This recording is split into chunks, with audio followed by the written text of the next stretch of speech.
So what is the risk? How do you evaluate risk from a technical sense in computer security? It's interesting to look at this problem by looking at risk itself. I mean, risk has many, many dimensions. And actually, all of them are important. Just an example, there's business risk, which deals with things like continuity of business. I mean, what money you're going to lose if things don't work out right.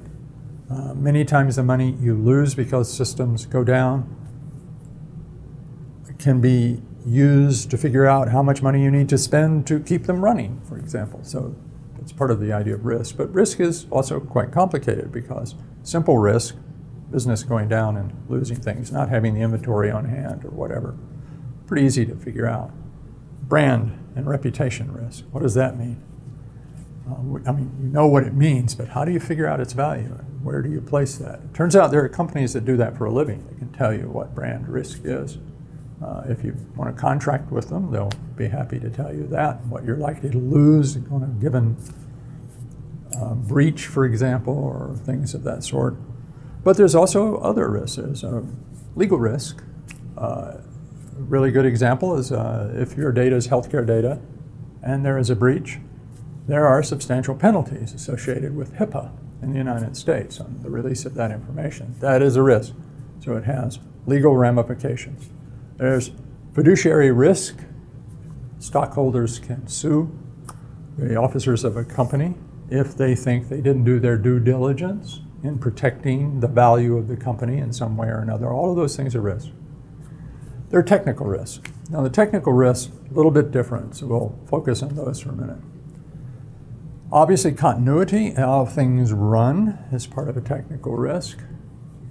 But that technical risk is also fairly complicated because, I'll give you an example of one, just complexity. So there's an argument that says, well, the best defense is to put in lots and lots of tools and things so that the adversary would have a hard time winding their way against all your defenses. Yet what you've done is you've added complexity to your network. And one of the things you now have to do is you now have to become an expert in a lot of different tools and make sure they're operating correctly and that they themselves aren't vulnerabilities. The most devastating sort of software vulnerabilities come in security products. If an antivirus system has a vulnerability in it, that is really, really bad because obviously it won't be found by the antivirus system, but the antivirus systems and things run as sort of trusted processes or certainly trusted components of the system. And when they do things, people tend to look less at their likelihood of being wrong or being bad.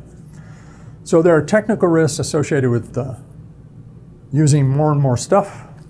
There are technical risks in the management of all of those pieces and in the management of a network. Real simple, a really bad idea from a security architecture point of view is what we would call a flat network, where everybody's on the same network segment and everybody can talk to everybody without any gates in the middle. Easy to manage, security problem though. So we tend to break networks up into network segments that are broken up based on either geography or what they do, purpose or function. But every time I break it up, it adds management complexity as a risk. Because now I have to make sure that I get all of the permissions right and only those things that need to breach from one subnet to another can actually do that. Yet everything that needs to be able to do that. So we have technical risks simply because of complexity that get in the way. We also have technical risks because when I add something, I may not totally understand what it's telling me, which is a training risk or a technical risk in the capabilities of the operators or the staff. We have all been in this position, but we put in a sensor and now it gives me 10,000 alerts a week, and I have no idea what I'm looking at.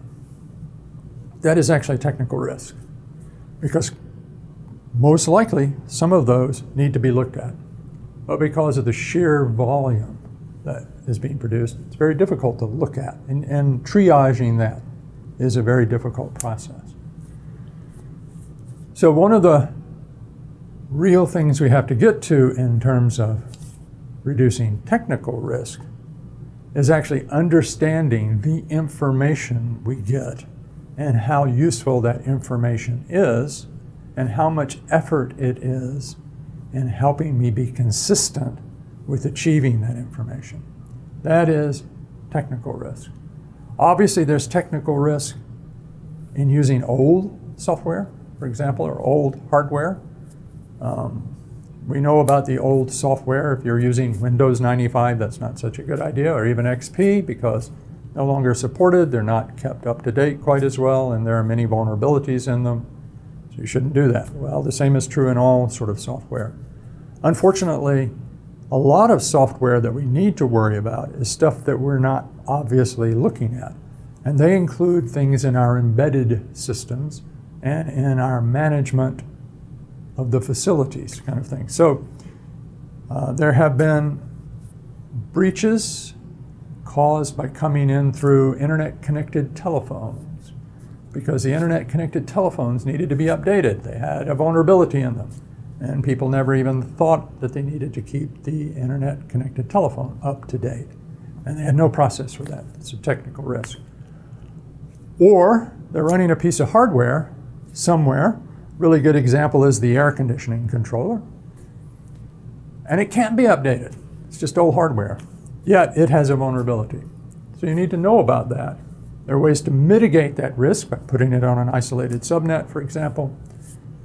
But you still have to understand it, and you have to take that into account. So technical risks cover huge gambits, but they're basically about some way that you're not doing what you should for a piece of hardware or software given the environment that it operates in. And it may not be your fault, it may be the software or the hardware's fault, but that nevertheless constitutes a technical risk.